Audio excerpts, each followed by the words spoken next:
আজ প্রথম করলাম মুরগ পোলাও, জানি না কেমন হয়েছে, আগে টেস্ট করব তারপরে রেসিপি ছাড়বো। এই যে লেগ পিস কি জানি, মাংস তো সব কিছুতেই থাকে, কিন্তু লেগ পিস পেলে যেন একটা আলাদা আনন্দ হয়। এই মাংস নিলাম আর এই মুখে দিলাম।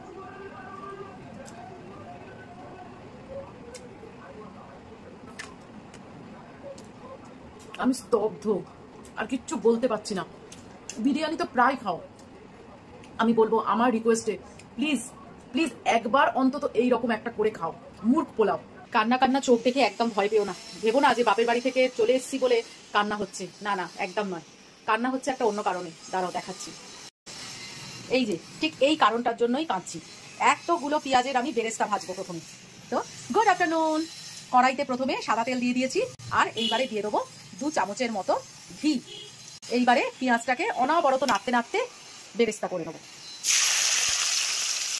এইবারে এই রকম একটা কাপের কফি মগের মধ্যে 1.5 কাপ আমি চাল নেবো, গোবিন্দভোগ চাল, এবং সেটাকে ধুয়ে ভালো করে জল ঝরতে দেবো।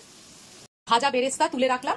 এই তেলের মধ্যেই আমি একটু ফোড়ন দিয়ে দেবো, তেজপাতা আর কিছু গরম মশলা।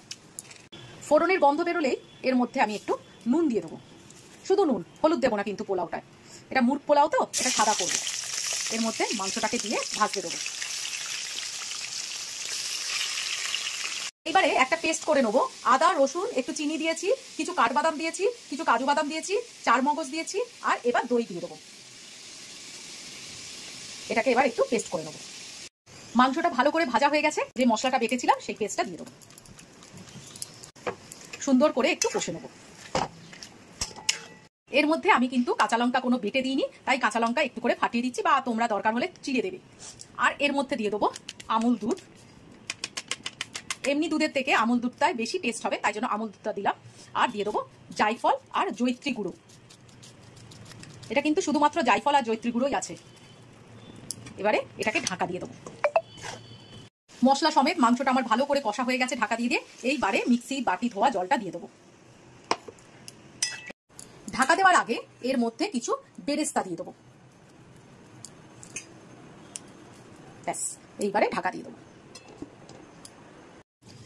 মাংসটা আমার হয়ে গেছে। এই কড়াইয়ের মধ্যেই আমি একটু ঘি দিয়ে দেবো। ঘিটা একটু গরম হলে ওর মধ্যে কিছু গরম মশলা দিয়ে দেবো, আর সামান্য কিছু কিশমিশ দিয়ে দেবো। এইবারে এর মধ্যে ওই জল ছড়ানো চালটা দিয়ে দেবো। এটা খুব সুন্দর করে একটু নেড়ে নেবো। সামান্য ভেজে নিয়েছি ঘিয়ের সঙ্গে চালটাকে, দুর্দান্ত একটা গন্ধ আসছে, কেননা ঘি আর গোবিন্দভোগ যদি একসঙ্গে হয় না, একটা বিশাল গন্ধ আসে, সে সবাই জানে হবে অবশ্য। এর মধ্যে আমি দিয়ে দেবো গুঁড়ো দুধ, আর সামান্য চিনি আর নুন। 1.5 কাপ চাল নিয়েছিলাম, তাই জন্য 3 কাপের, ওই কাপেরই 3 কাপের মতো জল গরম করে দিয়ে দিলাম। এবার এটা নেড়ে ঢেকে দেবো।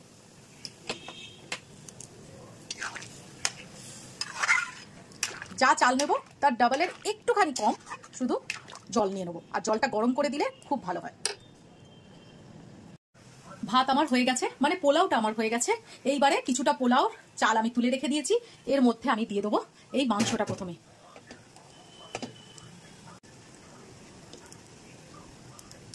মাংসটা আমি ভালো করে ছড়িয়ে দিয়েছি, এইবারে বাকি ভাতটা আমি দিয়ে দেবো, কভার করে দেবো, যেরকম বিরিয়ানি স্টাইলে দেওয়া হয়, ওরে বাবা সেই রকম দিয়ে দেবো। পুরো এটা কভার করে দিলাম। এইবারে দিয়ে দেবো সামান্য একটু গোলাপ জল, সামান্য একটু কেওড়া জল, দিয়ে দেবো একটু ওই জায়ফল আর জয়িত্রী গুঁড়ো,